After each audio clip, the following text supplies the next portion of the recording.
T'as mis avec le badge vert. Oui, oui, on a le vert. Terminé. On passe là-bas en bas.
Ready? I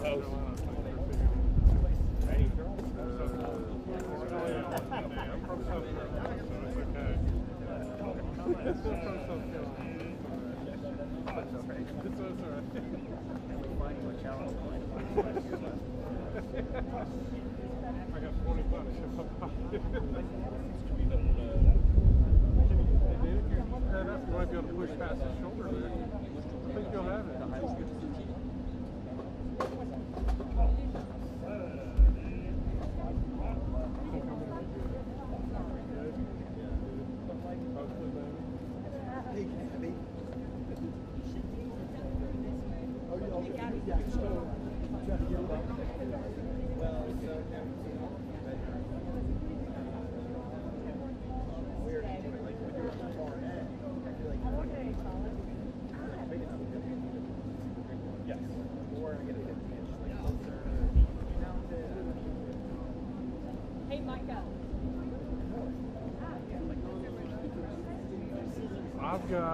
I'm still at 56, fighting kind of both of them.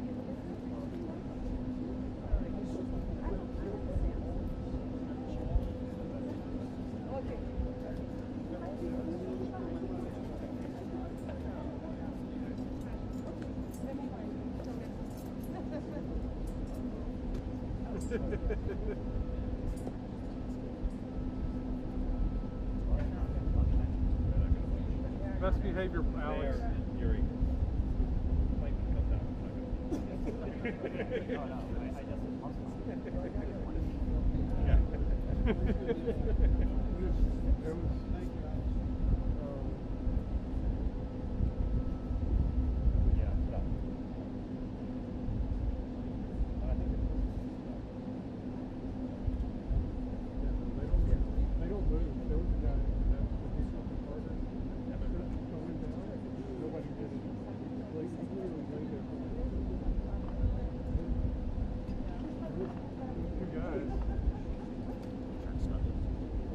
Two guys just came out.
Yeah, the hawk above you.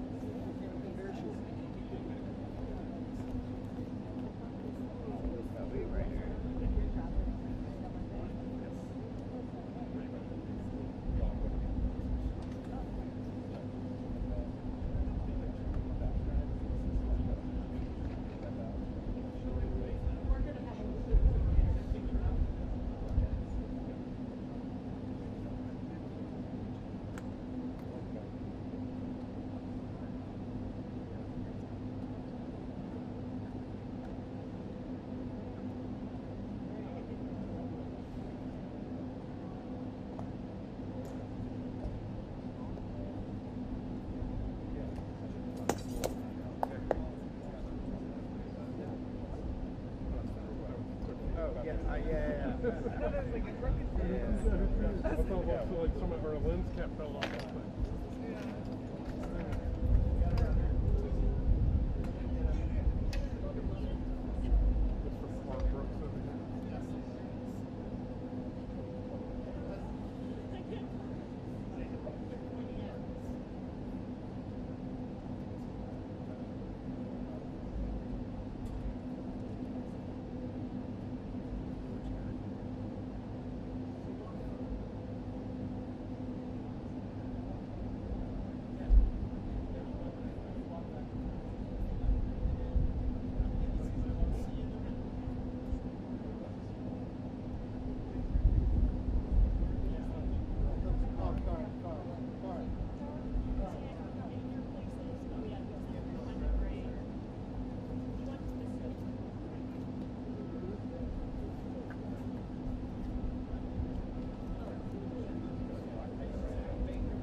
That's not good.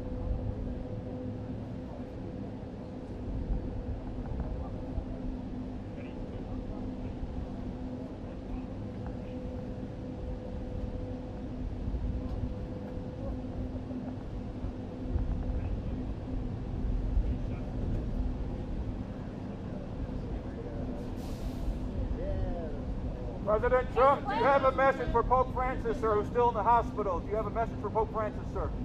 We don't see you, please. Should federal workers Get well. It's a very serious situation. We want to get well. That's possible. President Macron, do you have something to say to the Pope, who's in the hospital? I didn't hear you. Pop. Oh, yes, no. Do think about it. About Trump, and we wish him a recovery and a prompt recovery. Thank you. so Should much. federal workers be listening to their agencies or Elon Musk, sir?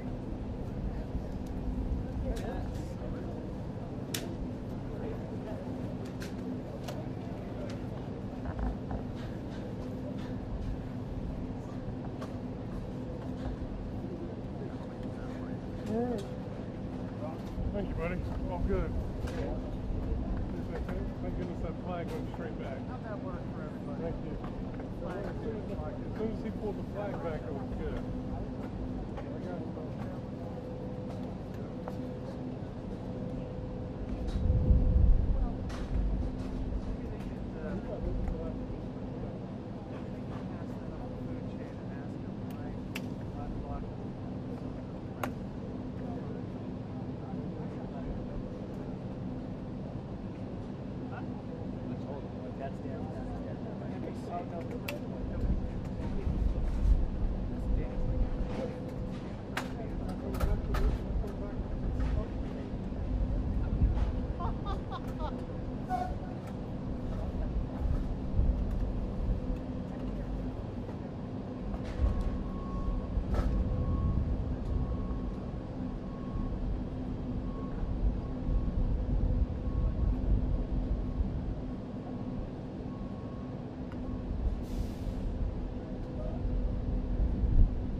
buna başlamaz.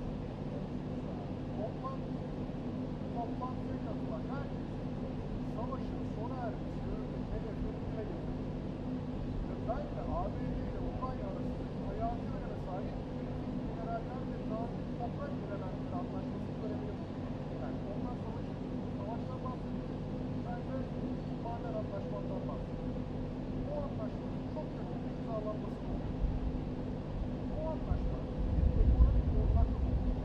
ABD halkı Ukrayna'ya gönderilen 10 milyarlarca dolar ve askeri ekipmanın karşılığını almasını sağlayacak ve aynı zamanda bu acımasız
Trump neden yalan söylüyor?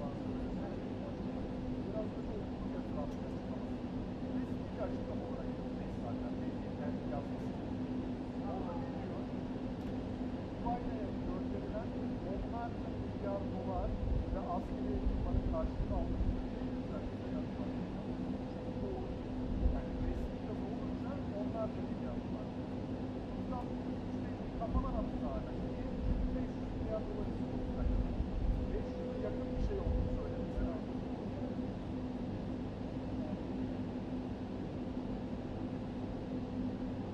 Yüzlerce milyar.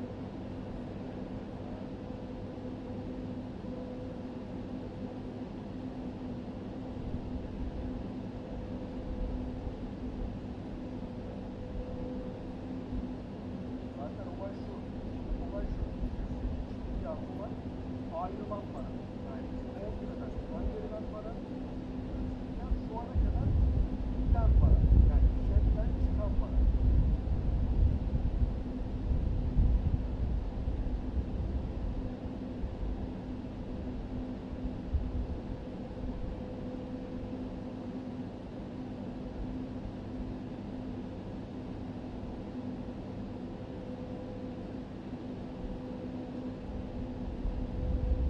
Trump'la büyük oldu arkadaşlar.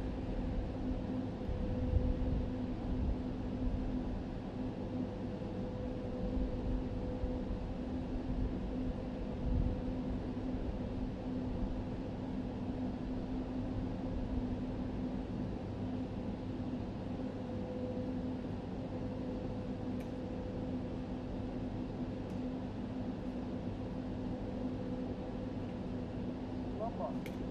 Yani savaşın inşaatı, savaşın kontrolü Rusya'da. İsteseler zaten bir günde Kıbrıs'ı alırlar. Kıbrıs'ı yerle bir ederler. Yani senin bir yok. Oradan Kıbrıs'ı tutmaz. Elinde koz olmadan savaşı devam ettirir. Soymana. Kontrol sende değil.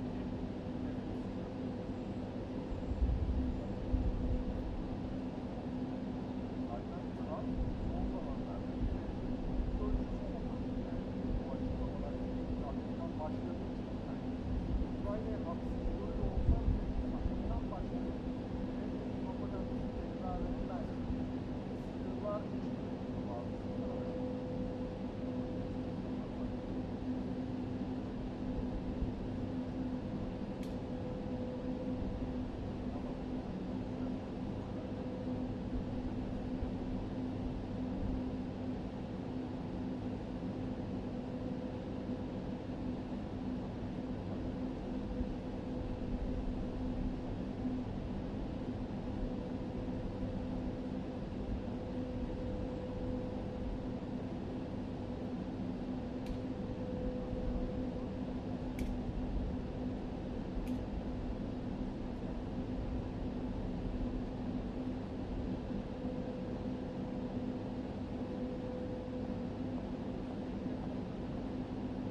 barış olarak gönderilebilir. Zelenski'yle görüşecekler. O hafta veya önümüzdeki hafta mineral yani madenler anlaşmasını imzalamak için gelebilir. Yani ya bu hafta önümüzdeki hafta ve maden anlaşmasını imzalayacak. Zelenski. Putin'le de görüşme yapacak. Ukrayna'da maden anlaşmasını çok yaklaştık diyor.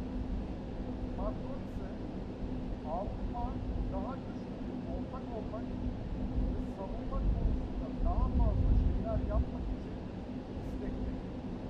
Yani daha güçlü ve ortak olmak ve savunma hakkında daha fazla harcama yapmaya hazırız.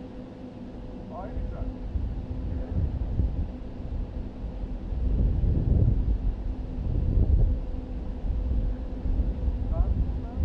NATO içinde daha güçlü bir ortak, Avrupa kıtasında NATO içinde daha güçlü bir Fransa olacak. Zaten yani Fransa'nın arttıracağı savunma harcamaları NATO kapsamında onların yüzdesini arttıracak. Yani daha iyi kurmak. İstediği bu. Ama benim anladığım şu, yani madem siz bize satıyorsunuz, Amerika artık yok, kendi başının çaresine bakıyorsunuz. Biz de daha güçlü olmaya, askeri olarak, savunma sanayi olarak hazırız.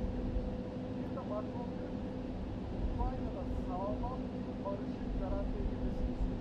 Yani öyle ateşkes yapalım, 2 yıl sonra bir daha saldırsın. Güvenlik garantisi olmadan falan istemiyor. Sağlam bir barış garantisi istiyor. Bu anlaşmada olmalı diyor zaten. Macron'la, bizim başbakanımız Darwin'la, hatta bizimle dair söylediğimiz şey, sağlam, kalıcı bir barış olmalı, adil bir barış.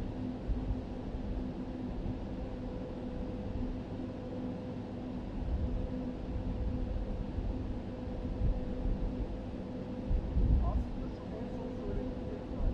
Yani onun biraz içini açmak lazım. Yani sağlam bir barış garantisi nasıl sağlanır? Yani 2014'te girdi. Sonra 2020'de bir daha girdi. Bırakırsa daha da girer yani. Görmedi. Zaten Trump'ı görmedi. Bence görmedi. Orayı gitsin birisi. Öyle gidince zaten tanımıyor. Avrupa diyor ki o zaman Zelenski, o zaman biz buraya güvenlik sıvatı koyalım. Bunun adı da 100.000 civarı yabancı asker olsun. Avrupa içinde, NATO içinde, NATO Genel Sekreteri de söyledi. Zelenski hatta Türkiye'de de benim anladığım kadarıyla asker göndermesini istiyor. NATO'nun konusu olarak. Trump Türkiye'yi karıştırmayın diyor. Ben bu işine bakarım. Hani madene bakarım. Ben de yarıma bakar.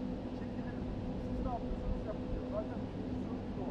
Avrupa Birliği'ne, Ukrayna'ya gitmesini istiyor. Siz ne yapıyorsanız yapın.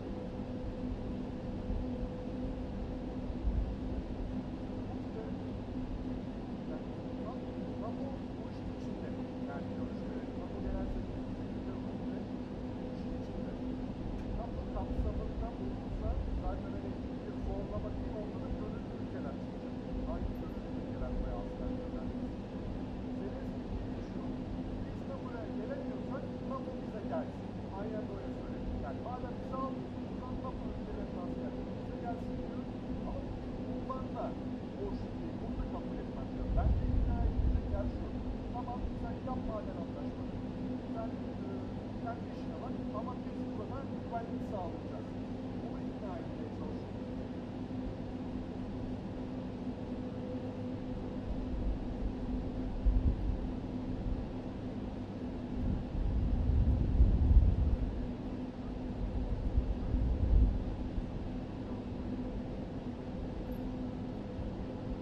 Bir görünüyor.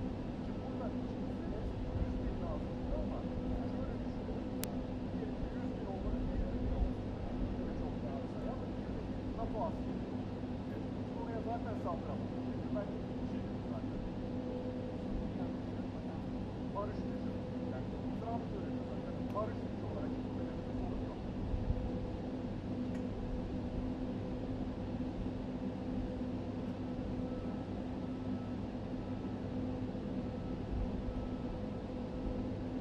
Öyle görünüyor.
asker göndermeyi hazır.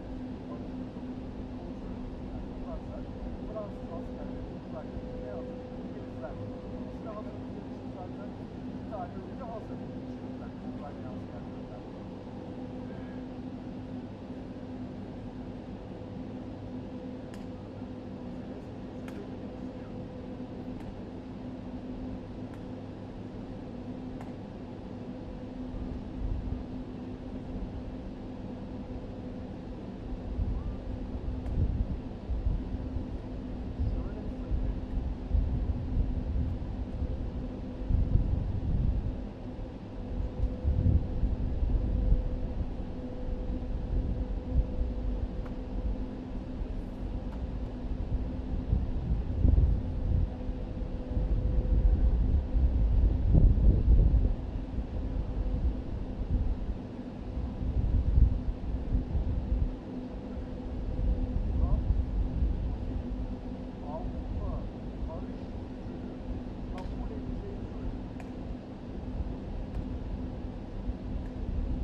That may have been mandatory, but I don't want to commit exactly that. But we have had some training, and I know Chief Whalen 21st Century Policing, they helped the International Association of Chiefs of Police draft their crowd management policy.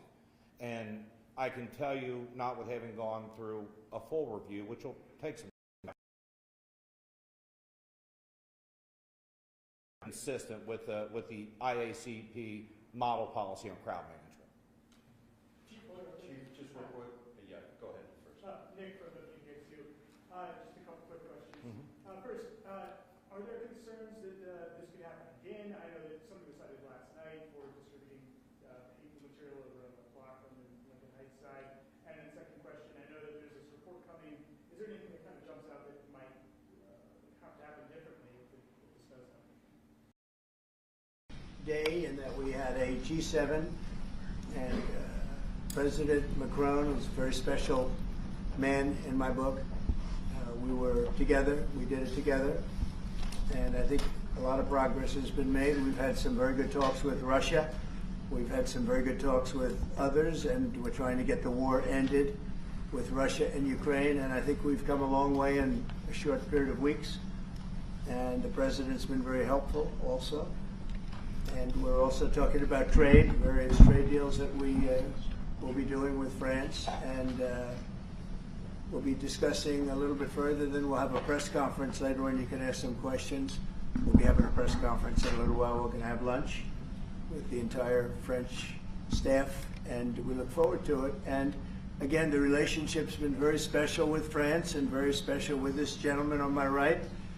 And we look forward to keeping that going for a long period of time. Thank you very much. Thank you. Thank you, Mr. President. Thank you. Thank you. No, thank you. I want to thank Mr. President for his hospitality. We had a good discussion this morning for G7 here, and for the third year of this war in Ukraine. And I think our common objective clearly is to build peace, and a solid and long-standing peace. And this is what we will discuss, obviously, because I have great respect for bravery and the resistance of Ukrainian people, and we do share the objective of peace, but we are very aware of the necessity to have guarantees and a solid peace in order to stabilize the situation. I'm here as a friend because through centuries we've been friends, and we are personal friends, I imagine it, because we work very well together. And I think the US and France always stands on the same side, the right side, I would say, of history. And this is exactly what's at stake today.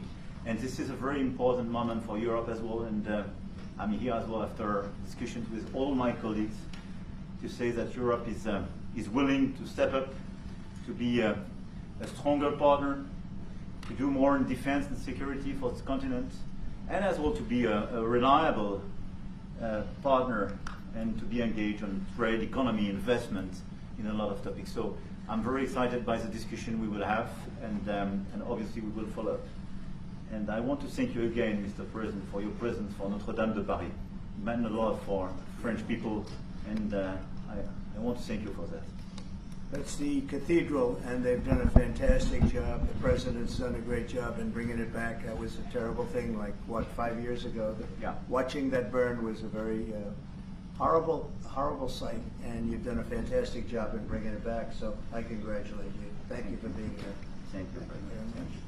Anybody want to ask a question or two? Is that it? President, Before this have we question. reached an agreement with the Ukrainians on the critical minerals deal? It looks like we're getting very close. The deal's being worked on, and we're, I think, getting very close to getting an agreement where we get our money back over a period of time. But it also gives us something where I think it's very beneficial to their economy, to them as a country. But you know, we're in for $350 billion. How we got there, I don't know, but that's a lot of money, a lot of money invested, and we had nothing to show for it. And it was the Biden administration's fault. The Europeans are in for about $100 billion, and they do it as in the form of a loan. And the Europeans have been great on this issue. They understood it wasn't fair, and we were able to work something out. But with the Ukrainians, I think I can say that we're very close. Scott's around here someplace, and I think we can say that we're very, hi Scott, I think we're very close. Do you have something to say about that, Scott? We are very close. Good. 1 yard line. All right, good. Mr. President, Monsieur le Président, Monsieur le Président, Ukraine? What? Would a mineral deal include a security guarantee for Ukraine? Well, it'll be, Europe is going to make sure that nothing happens. I don't think it's going to be much of a problem. I think once we settle, there's going to be no more war in Ukraine, and you're not going to have it. It's not going to be a very big problem. That's going to be the least of it. Mr. President, the Greek media reporting that the U.S. has agreed to shut down a military base in Greece that's been a logistical hub for NATO. That who shut down? That the U.S. has agreed to shut it down at the request of Turkey and Russia. Is that all true? Marco, do you have anything to say? Sure, that's a no. That's a no. Mr. President, Monsieur le Is it a Président. no? You said? It's a no, sir. It's not a correct story. Mr. President, how do you react to people in Europe who say that you are abandoning Ukraine and that you are going to sacrifice the security of Ukraine by making a deal with Vladimir Putin? Now, we're helping Ukraine like nobody's ever helped Ukraine before. And I can say this, if I didn't become president, Ukraine would right now still be at a level where there would be no even thinking about a peace.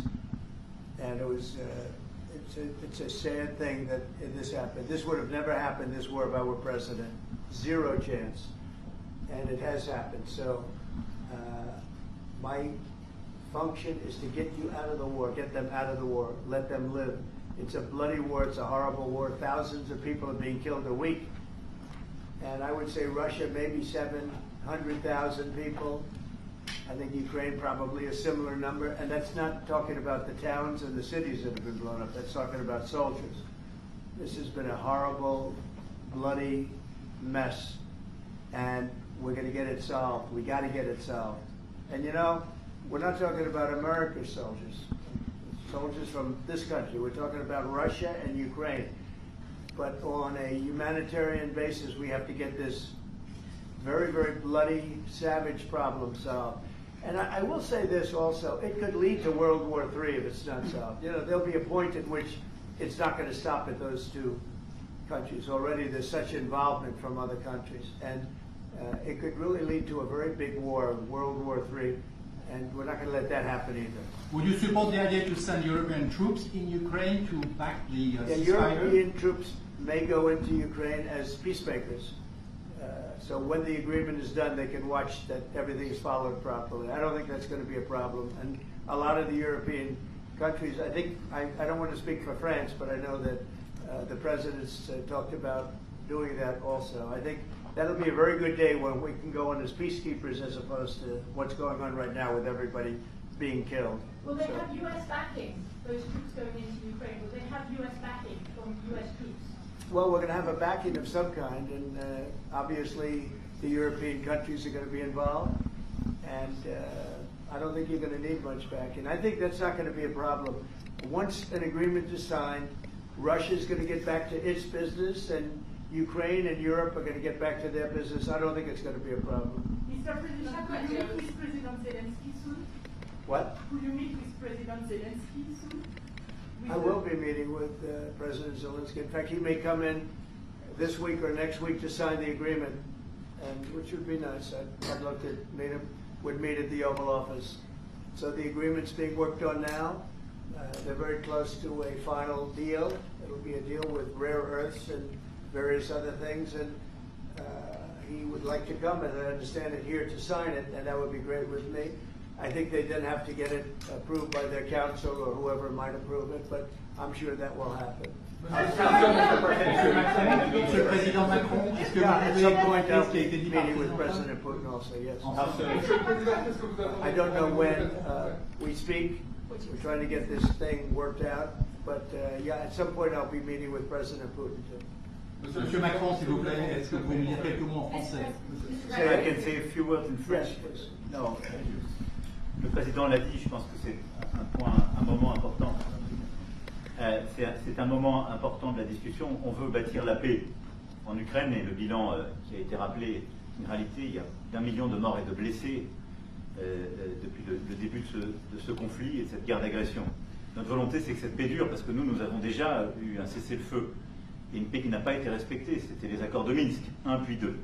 Et donc le corps de cette discussion, c'est de s'assurer d'abord qu'il y ait un cessez-le-feu, ensuite que les Ukrainiens soient impliqués. Je pense que ce que vient de dire à l'instant le président Trump est très important, c'est-à-dire qu'il va rencontrer rapidement le président Zelensky pour signer cet accord sur les minerais critiques et les terres rares, et que c'est aussi un moyen d'avoir une implication américaine forte. Les Européens sont prêts à prendre leur charge sous des formes diverses de soutien à l'armée ukrainienne, de présence y compris pour s'assurer que la paix soit durable. Et l'implication dans la durée des États-Unis d'Amérique à travers cet accord est une bonne chose. Et donc tout est encore à construire. Et je ne veux pas préempter les discussions. Mais nous partageons le même objectif. Et ce qu'on a discuté ce matin, pendant 1 heure après la visioconférence ensemble, est-ce qu'on va continuer de travailler, et sont pour moi des bonnes avancées. Et l'annonce de... Est-ce que l'intégrité territoriale de l'Ukraine est encore un objectif crédible? Spoken about this just a moment ago. This is exactly what we want to do. We want to build peace with Ukraine. As President Trump mentioned, there are already 1 million dead and wounded in Ukraine since the war began. We had a ceasefire in the past that was not respected. This was under the Minsk Agreements 1 and 2. President Trump, as he said, will be meeting with President Zelensky to sign a deal on rare earths, and we are pleased to see this very strong American involvement. Europe, of course, also stands ready to support Ukraine in various ways, supporting its military, and we don't want to preempt any sort of discussions that are currently underway, but we do share the same objective of building this lasting peace. I just want to tell you a little story. So we were at the Eiffel Tower having dinner with your wonderful wife and with my wonderful wife, and we came out and he started speaking the French deal. And we didn't have an interpreter, and he was going on and on and on, and I was just nodding, yes, yes, yes. And he really sold me out, because I got back the next day and I read the papers. I said, that's not what we said. He's a smart customer, I will tell you that. How would you qualify your relationship? If the president called Zelensky a dictator, would you use the same words regarding Putin? I don't use those words lightly. I think that we're going to see how it all works out. Let's see what happens. I think we have a chance of a really good settlement between various countries. And, you know, you're talking about Europe, and you're talking about Ukraine as part of that whole situation. The other side has a lot of support also. So let's see how it all works out. It might work out. Look, you can never make up lives. The one thing you can make up the money, but you can't make up the lives. A lot of lives lost. I think probably a lot more lives than people are talking about. It's been a rough war, but I think we're close to getting it solved. Go ahead. Doge, sir? Do you think that Doge could benefit from more streamlined communications? There was that email telling employees to give 5 things that they've done last week. Agency heads then told people to ignore it. You're talking about the last email that was sent, where he wanted to know what you did this week. You know why he wanted that, by the way? I thought it was great, because we have people that don't show up to work and nobody even knows if they work for the government. So by asking the question, tell us what you did this week, what he's doing is saying, are you actually working? And then if you don't answer, like you're sort of semi-fired or you're fired, because a lot of people are not answering because they don't even exist. They're trying to, that's how badly various parts of our government were run by, and especially by this last group. So what they're doing is they're trying to find out who's working for the government. Are we paying other people that aren't working? And, you know, where is all that? Where's the money going? We have found hundreds of billions of dollars of fraud so far, and we've just started. We're actually going to Fort Knox to see if the gold is there, because maybe somebody stole the gold, tons of gold. So I think it was actually, there was a lot of genius in sending it. We're trying to find out if people are working. And so we're sending a letter to people, please tell us what you did last week.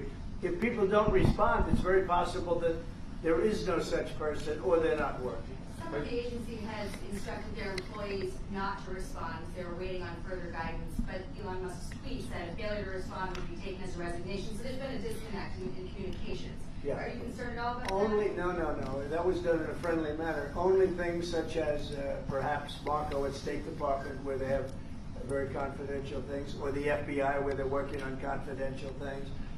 And they don't mean that in any way combatively with Elon. They're just saying there are some people that you don't want to really have them tell you what they're working on last week. But other than that, I think everyone thought it was a pretty ingenious idea. We have to find out where these people are. Who are they? And we said, if you don't respond, we assume you're not around. And that holds, that stands. And you're not getting paid anymore, too. So, you know, we're doing a real job. And we just had a poll come out, I guess the Harvard poll, saying that it's massively popular what we're doing. Mr. President, do you still believe in NATO, in the alliance between Europe and America in NATO? Are you going to go to the summit in June? Very much involved in this. When I first got elected at the very beginning, first term, I got hundreds of billions of dollars put into NATO. NATO had no money because they hadn't paid for years. And I said, look, if you don't pay, and we're not going to be a part of NATO, we're not going to protect, we're not going to do what we're supposed to do. And we took in hundreds of billions of dollars into NATO. No, NATO is a good thing if it's done properly and if it's used properly. Mr. President, in these days you speak a lot about tariff in Canada, in Mexico, and in Europe. I want to know what is your idea about Italy, if you want to make the same thing in Italy. Can you talk up a little bit? In these days. No, louder. Can you talk a little louder? You have a beautiful voice, but you're not. In these days, you speak. Where are you from? Italy. From Italy. Oh, I love Italy. Go ahead. I want to know if you have the same idea with Italy about tariffs. Well, look, I love Italy, and Italy is a very important nation. We have a wonderful woman as your leader, and she was on the conversation today, one that we had, the G7.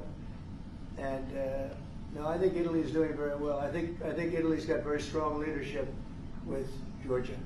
Monsieur le Président, qu'est-ce que vous répondez au président Trump qui a dit que les Français et les Britanniques n'avaient pas acheté? Any other questions? Yes, ma'am. Can you clarify what you meant in your truth today on the major economic development transactions between the U.S. and Russia? Any more details? With respect to what, Russia? In solving a peace deal, you said there will be major economic development transactions which will take place between the United States and Russia. Yeah, we're trying to do some economic development deals. They have a lot of things that we want, and we'll see. I mean, I don't know if that will come to fruition, but we'd love to be able to do that if we could. You know, they have massive rare earth. It's a very large, it's actually the largest in terms of land. It's by far the largest country. And they have very valuable things that we could use, and we have things that they could use, and it would be very good if we could do that. I think it would be a very good thing for world peace and lasting peace.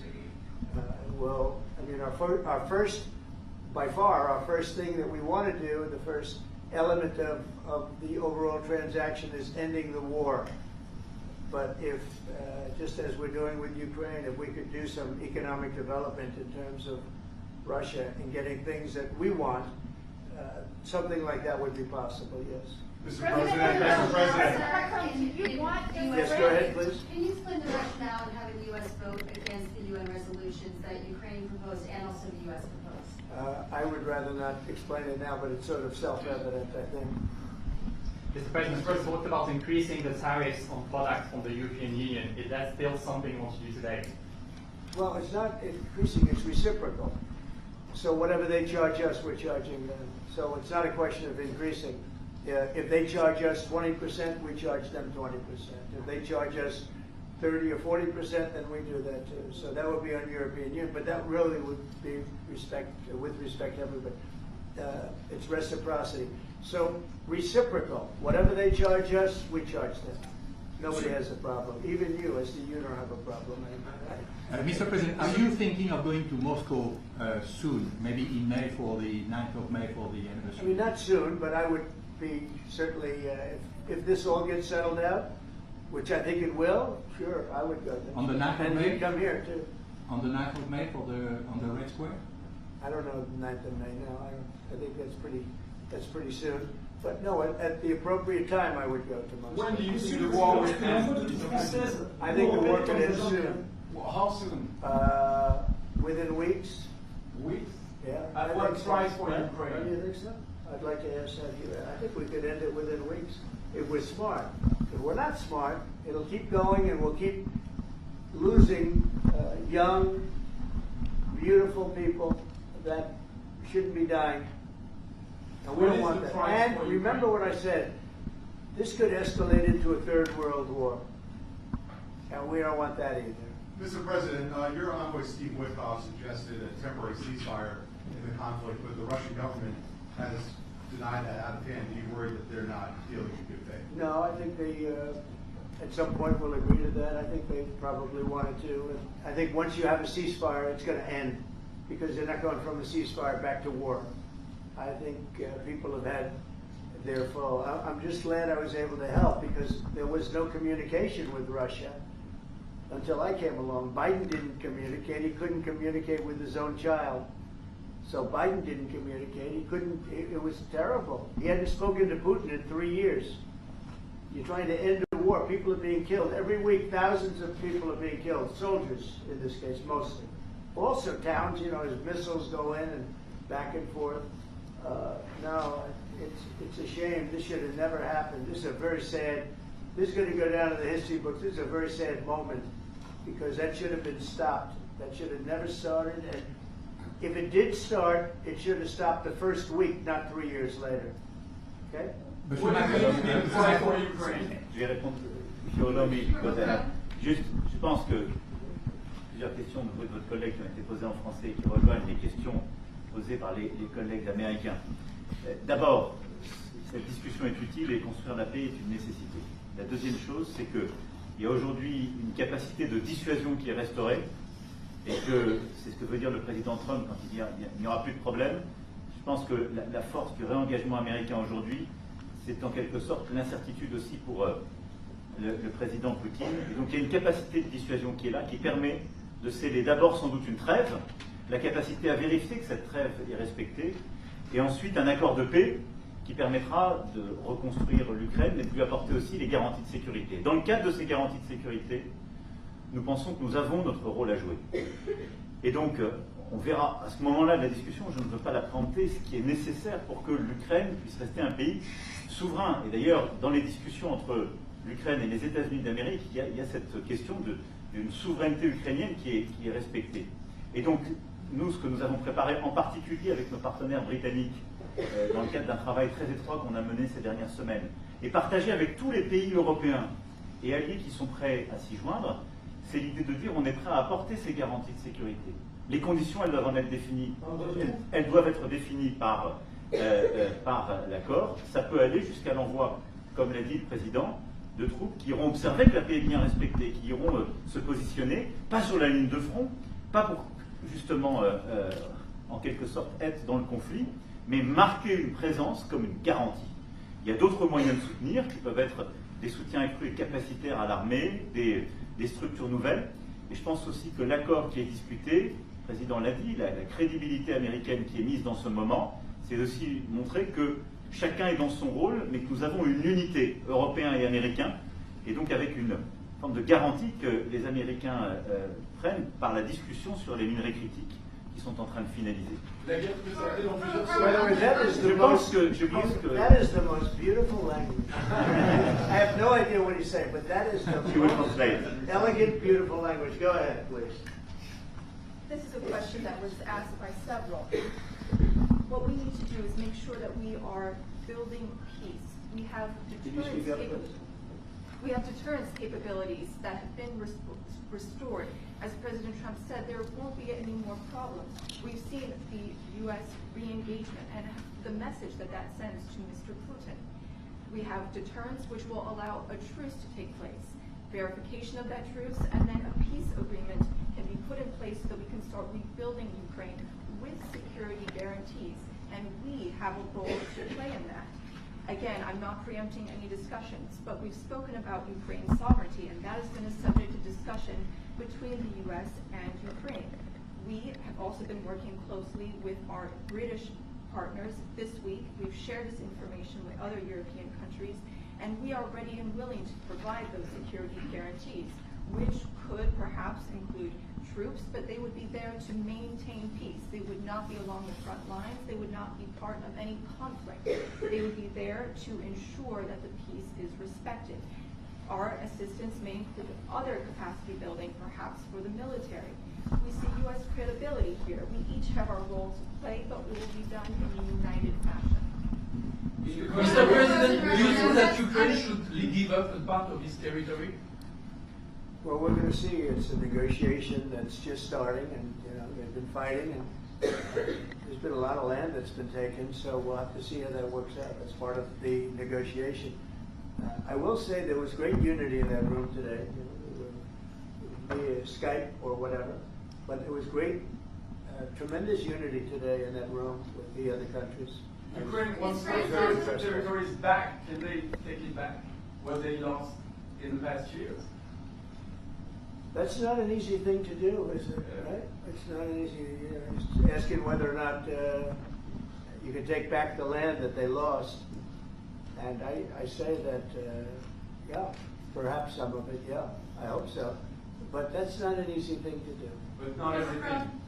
It's going to be something we're talking about. Will you convince Vladimir Putin to accept the European troops as peacekeeper, would you think? Yeah, he will accept that. He will accept it? I've asked him that question. You talked to me? I've asked him that question. He said yes? going to lift the block on the Because he's not, look, if we do this deal, he's not looking for more war. He doesn't mind. But I've specifically asked him that question. He has no problem with it. Is France going to lift the block on the $300 billion in frozen Russian assets in Belgium? France has opposed unfreezing it to pay Ukraine and compensate the U.S. for its support. Is France going to lift its opposition to that? This is, we speak about frozen assets. We already used them to back precisely the loans negotiated at the G7, and it's part of the sanctions. So it will depend on the follow-up of the discussions. But clearly, we respect international law. It's just frozen assets now. You can take the proceeds of the frozen assets, but you cannot take the assets themselves because it's not respecting international law, and we want to respect international law. How is one different than the other? You can take the proceeds from it, how can you not take Because it's very different. You keep the assets, you take the proceeds because they are paralyzed in a certain way. You take the proceeds during the wartime, but you keep the assets, and it's part of the negotiation at the end of the war. Because, this war costed all of us a lot of money. And this is the responsibility of Russia, because the aggressor is Russia. Should the US So, be compensated? so at the end of the day, this frozen asset should be part of the negotiation. All in all. Will France support the U.S. being compensated? I support the idea to have Ukraine first being compensated, because they are the ones who have lose a lot of their fellow citizens and being destroyed by this attack. Second, all of those who paid for will be compensated, but not by Ukraine, by Russia, because they were the one to aggress. You understand, Europe is loaning the money to Ukraine. They get their money back. No, in fact, to be frank, we paid 60% of the total effort, and it was through, like the US, loans, guarantee, grants, and we provided real money, to be clear. We have 230 billion frozen assets in Europe, Russian assets, but this is not as a collateral of a loan, because this is not our belonging. So they are frozen. If at the end of the day, in the negotiation we will have with Russia, they're ready to give it to us, super. It will be a loan at the end of the day, and Russia would have paid for that. If you believe that, it's okay with me. Mr. President. If they get their money back, we don't, and now we do. But that's only fair. Mr. President, can you more money than be the one that pays everybody back? Are they the aggressor? Well, we're negotiating everything, and everything's on the table, and we'll see if we can get some land back, and we'll see about a lot of different things. And we're going to be making a little speech and say a few words. In a little while, we're going to have another meeting, a luncheon meeting, and we'll see you in about 2 hours. Okay? Thank you very much, everybody. Thank you, guys. Thank you, guys. Moving out. Moving out. Cameras around the door. Thank you. Thanks, guys. All right, head out the door right here, right here. Moving out. Thank you. Right here. Moving out. Cameras, right out the door. Come on, let's go. Out the door.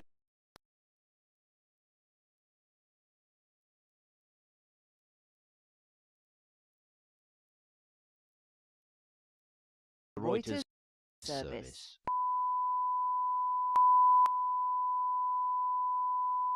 This is the primary audio circuit for the Reuters live service.